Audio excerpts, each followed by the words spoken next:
You're watching 25 News Now at 5. Good afternoon and thanks for being with us. I'm Shawna Currie. A Victoria man is headed to federal prison for money laundering.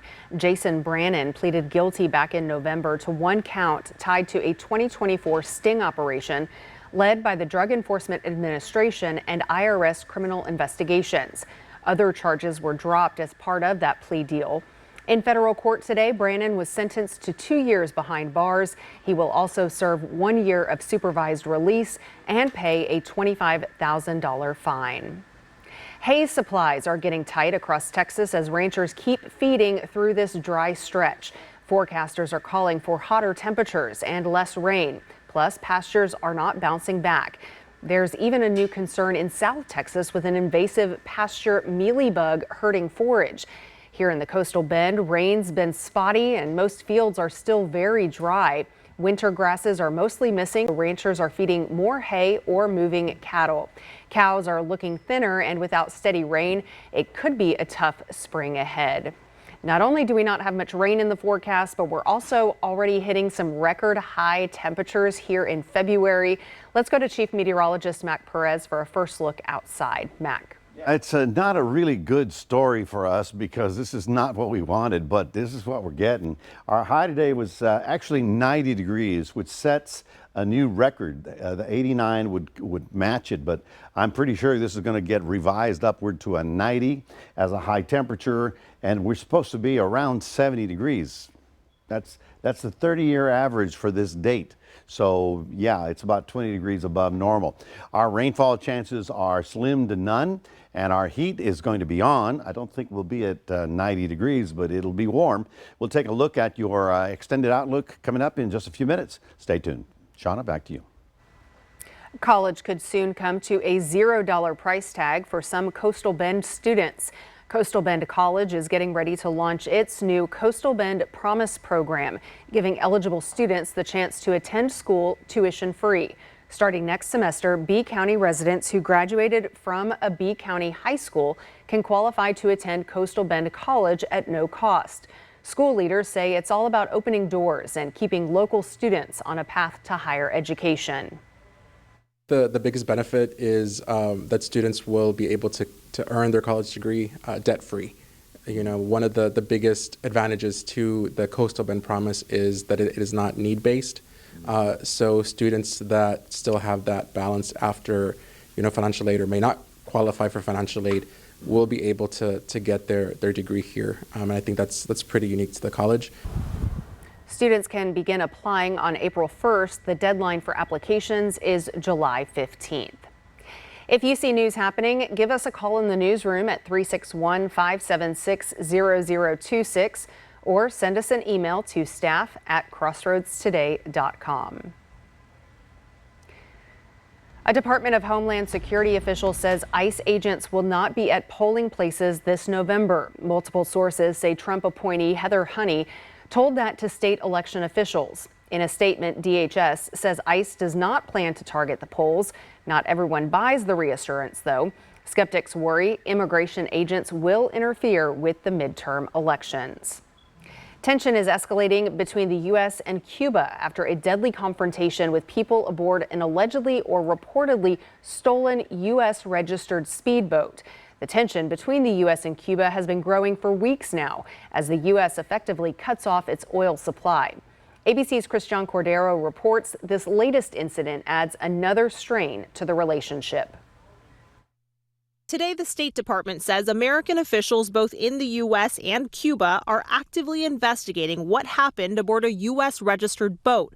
Cuban officials allege their agents were shot at first, then returned fire, killing 4 aboard the boat and injuring the other 6. Secretary of State Marco Rubio in a press conference yesterday said the U.S. will do its own investigation, as some members of Congress say Cuba's account can't be trusted. They're notorious for giving misinformation. What we think we know is that the boat was stolen from the Keys somewhere. The boat's owner told police he learned his boat was involved when he got calls from the news media, which tracked him down from the registration number. The incident comes as tension is growing between the U.S. and Cuba. The U.S. capture of Venezuelan President Nicolas Maduro in January led to an effective chokehold on Cuba's oil supply, which primarily came from Venezuela. The issue is that we do have a fuel embargo on Cuba. They are hurting economically. They were getting fuel from Venezuela, reduced rates. They're not now. Regarding the boat confrontation, Cuba's president said the country will defend itself against any terrorist aggression,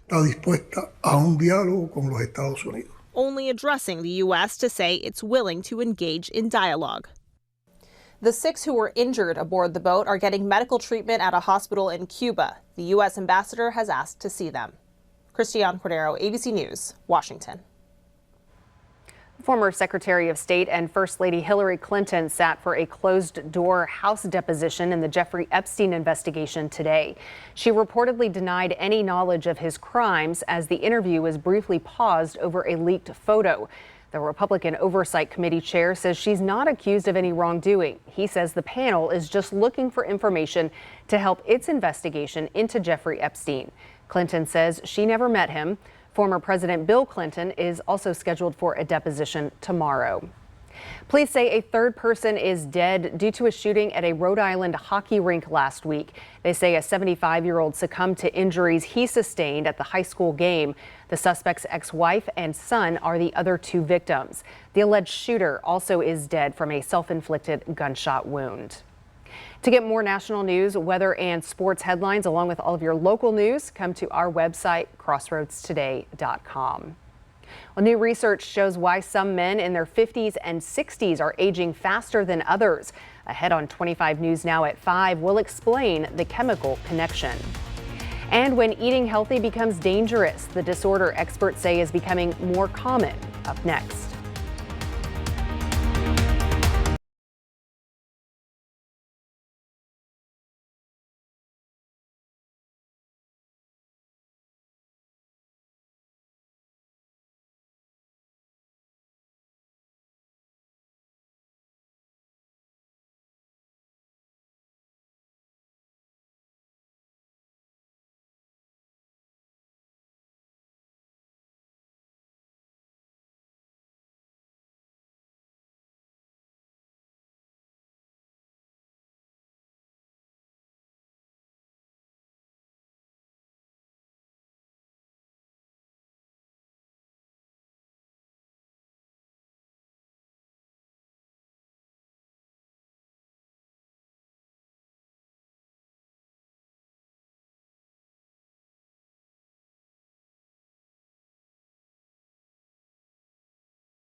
Three types of cottage cheese sold under Walmart's Great Value brand are being recalled in about 24 states.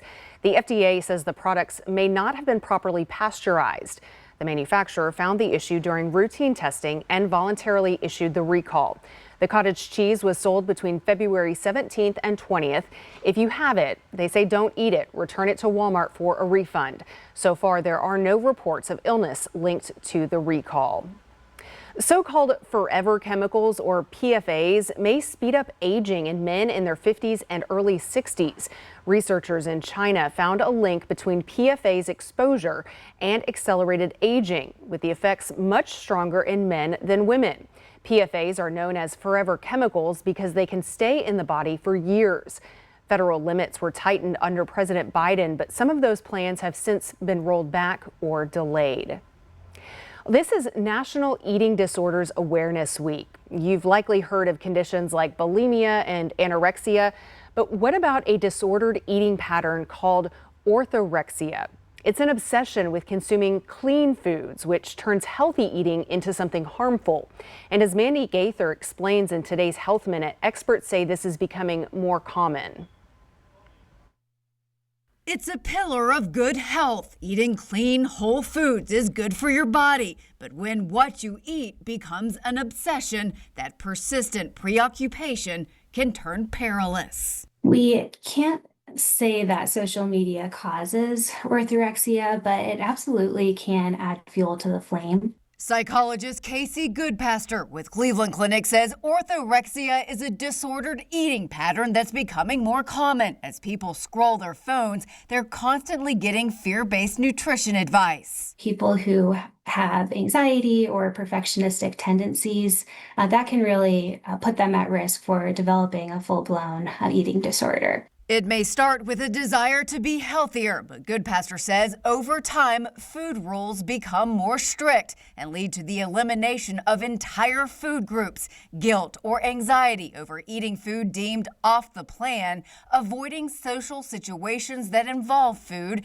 and spending excessive time either researching or preparing meals. She says all this can lead to nutrient deficiencies, hormonal changes, fatigue, even bone loss or other medical conditions. It can also lead to isolation. When food rules start to dominate people's lives, relationships, and other meaningful experiences can begin to take a backseat. If you suspect a loved one has an unhealthy eating pattern, she says to have a compassionate conversation and encourage them to seek help. Healthy nutrition should support your life. It shouldn't make you feel anxious, isolated, or pressured to eat perfectly. For Health Minute, I'm Mandy Gaither. Dr. Goodpaster says it's also important to check in and to be honest with yourself. If there's something concerning with your eating patterns, she says to limit social media consumption and unfollow anyone who is encouraging this disordered way of eating. Well, most American adults worry that their food and water could expose them to toxic chemicals. That's according to a new survey of 5,000 adults from the Pew Charitable Trust. About 5 in 6 respondents said they would like the government to do more to protect them. That desire crosses party lines and age ranges. The survey is part of Pew's new Safer Chemicals project. Well, good afternoon, everybody. We're down to 82 degrees after we peaked this afternoon right at about 3 o'clock at 90. Of course, the winds right now are out of the southeast, and that is good. But what happened this afternoon, we peaked, had a little bit of a southwest wind that came in and really pushed the temperature up. Now, I'm pretty sure it's 90. We're gonna have to correct that. And that is a good 20 degrees above where we're supposed to be this time of year. Will we stay on that kind of hot side for the next few days? We'll talk about it coming up after this. For people in our community, nighttime doesn't mean sleep. It means survival. 25 News Now reporter Trenton Whiting takes a closer look at homelessness here at home, the challenges people face every day, and what's being done to help. Being able to go take a shower and rest and good to go to work the next day and be comfortable without having to go to work dirty, that'd be awesome. Life without a home. Tonight at 10.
Well, if you were outside at any length of time today, you probably said, oh, it feels like, I don't know what, June, July, is we really spiked our temperature. Let me kind of explain to you what happened. First of all, when we get a brilliant sunshine like that, the land begins to heat up. What happens to warm air? It rises. So when it rises, it creates this vacuum of low pressure. So it's causing that air to go up. Well, that means that it also picks up a little bit of a circulation. So here along the coast, we're getting the southeast wind, which is okay, which is normal for us. But then over here to the southwest, we're picking up a southwest wind, which is a very hot, dry air mass as far as we're concerned. So that is why our temperature was sort of running 85, 86, 88, and all of a sudden, boom. For about half an hour, we rose to 90 degrees this afternoon. And this little frontal system will be passing through our area, probably tomorrow, being Friday, but it's not really a front, it's a dry line, so that's not going to improve our situation, even though it's attached to this much stronger front. Yes, there is some stormy weather out on the west coast, but no, none of it's coming in our direction. High pressure is built up, and that's what's blocking us away from anything. These are the current temperatures. As you see right about now, we've dropped to about 82, but you can see out west, look at that. It's still 95 in Karnes City, 96 in Pleasanton, 100, and it was 102 today, the new record high. Also, Laredo, Corpus Christi, and Victoria, we all set new record high temperatures for the day. As you can see, that hot stuff with that southwest wind coming in here. North Texas, well, it's not so bad. They're still in the 70s, but boy, I tell you, which way the wind blows makes a big difference. Tomorrow morning, because of the way the atmosphere is set up, we're probably going to see a little bit of fog in the morning. Those of you early morning drivers, just consider that. It should be a little patchy. I don't think it'll be everybody, because basically the Gulf air is trying to sneak back in, and it's not completely going to fill the whole place, as you can see right about there. Temperatures, well, again, well into the upper 80s. We don't have an advisory for us, but I don't think that makes a difference. We all need to be very cautious with anything that looks like an open flame. All of the southwestern counties are in that red flag warning because they've got higher winds and extremely low humidities out there. So I'll tell you, I wish I had better news for everybody, but I really don't. There you can see how the southeast wind is in. And as we go forward through tomorrow, that'll be with us for a little bit in the morning. That's why the fog. And then we get that little dry front that's going to blow through here and actually give us a clear afternoon with the sunny and hot conditions. In the green, we have a low chance of fire, okay? In the blue, we have a moderate chance of fire. And in the yellow, we have a big chance of fire. So everybody, and I'm talking from Houston to Laredo, they need to watch out very carefully on fire danger. Now here's the rainfall totals that I wanted to show you to give you an idea where we're at if you didn't see this yesterday. For December, we got 93 hundredths, almost an inch. Well, we're supposed to get two and a third, okay? So that put us 1.4 below the normal rainfall. In January, it got worse. We only got 78 hundredths, as opposed to the 2.6 that we normally get. Now, this is the 30-year average here. In other words, on that day, if you take 30 years, add them all up and divide them out, that's what you get as an average high. We were 1.8 below. And then in February, we're also below, as you can see right here, 79. So we are about 5 inches below what normally would be our rainfall for the winter. Now we're going into springtime, and really it's not going to be very happening for us just yet until we get to the springtime thunderstorms, which probably to me will be in April. So I think we continue on the dry side. Morning cloud cover and fog, and then afternoon sun, still getting up to about 80 degrees. If we don't pick up that southwest wind, we'll be okay, only in the mid 80s. 7-day forecast, well, there you go. We're looking at 85 tomorrow, then 83 Saturday and Sunday. Not bad if you want to be outdoors enjoying getting a suntan or getting the boat ready. Next week, we pick up a lot of moisture, and this is not what I consider, great rain. This is kind of light rain or drizzle in the morning hours because we're going to be really humid, but we still have a strong inversion that's on top of us, keeping that moisture trapped. That is your 7-day forecast, reminding everybody we do have a QR code. Love for you to scan that. Put Crossroads Today on your phone. Here's Shawna. Burger King makes its first major change in nearly a decade. Up next, we will show you the iconic menu item getting a makeover.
Not much change in the Dow or the S&P 500 today, but the Nasdaq dropped 1% in trading.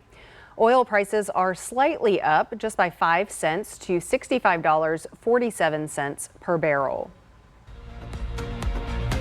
Some good news for would-be homebuyers. Freddie Mac says the average 30-year fixed mortgage rate is now just shy of 6% at 5.98%.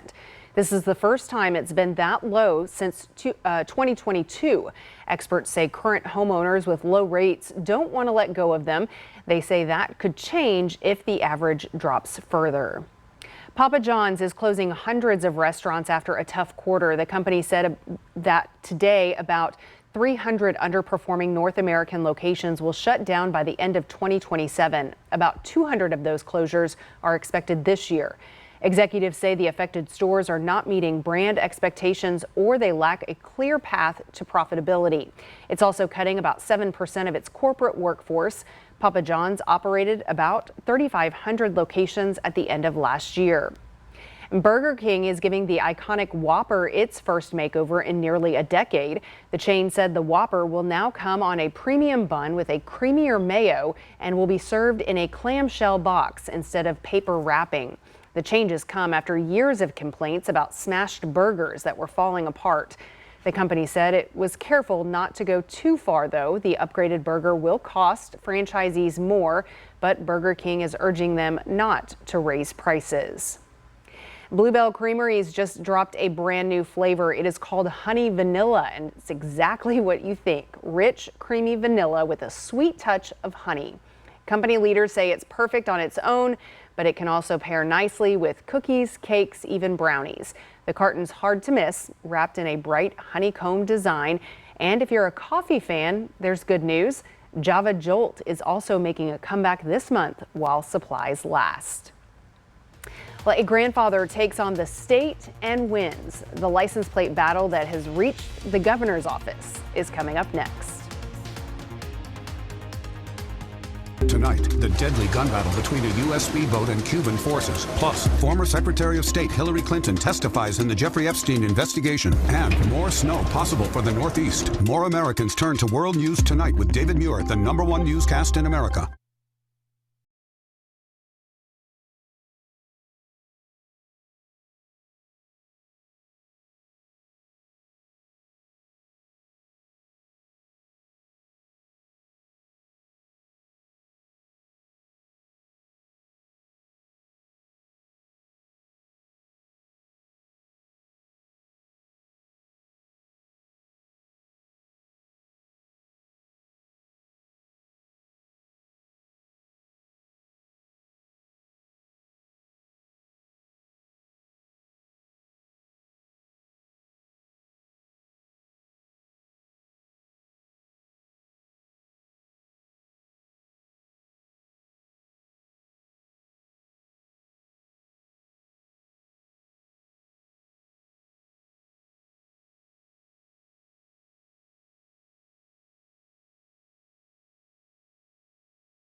A New York grandfather will be allowed to keep his custom license plate after the New York Department of Motor Vehicles had deemed it objectionable. His custom license plate, P Before We Go, is a lighthearted reminder before a road trip. They must travel a lot and have children with them. But last month, he got a letter from the DMV saying he must destroy the plate and replace it with a new standard one. Well, he pushed back, took to social media, and called on state officials to reconsider. The governor herself called the grandfather to apologize for the inconvenience, and she gave him the good news that he would be allowed to keep the plate. Mac, I was telling you, this reminds me of my mom. Every time we would leave the house, do you need to go to the restroom? Do you need to go to the restroom? Oh, yeah. You know, make sure you go before we get in the car and before we hit the road. And also when you get to that age, you know, you have to go. So maybe that's what he was talking about. Maybe. But can you imagine your government at work? You can use that plate, Yes. lady. So he's allowed to keep it. Wow. Well, all right. Folks, for us, it's really hot. Tomorrow we should be only at 85. Today we were at 90. We're going to stay on the hot side of everything. As long as the southeast wind keeps blowing, we'll be, shall we say, reasonable. The reason that we got so hot today is the wind turned out of the southwest, and that's a much hotter air mass. In Laredo, you know, say hello to all our friends in Laredo. It was 102 today. Ooh. And what month is it? Oh, it's still February. How about that? Yeah, that cool front brings us down to the low 80s. Yeah. You know, and that's what still, a cool front. That's still almost 15 degrees above our seasonal average. I'm ready to head to the beach or jump in the pool when I think it's something time. like that. It's time. So. All right, well, thanks for joining us. We'll see you back here for 25 News Now at 6.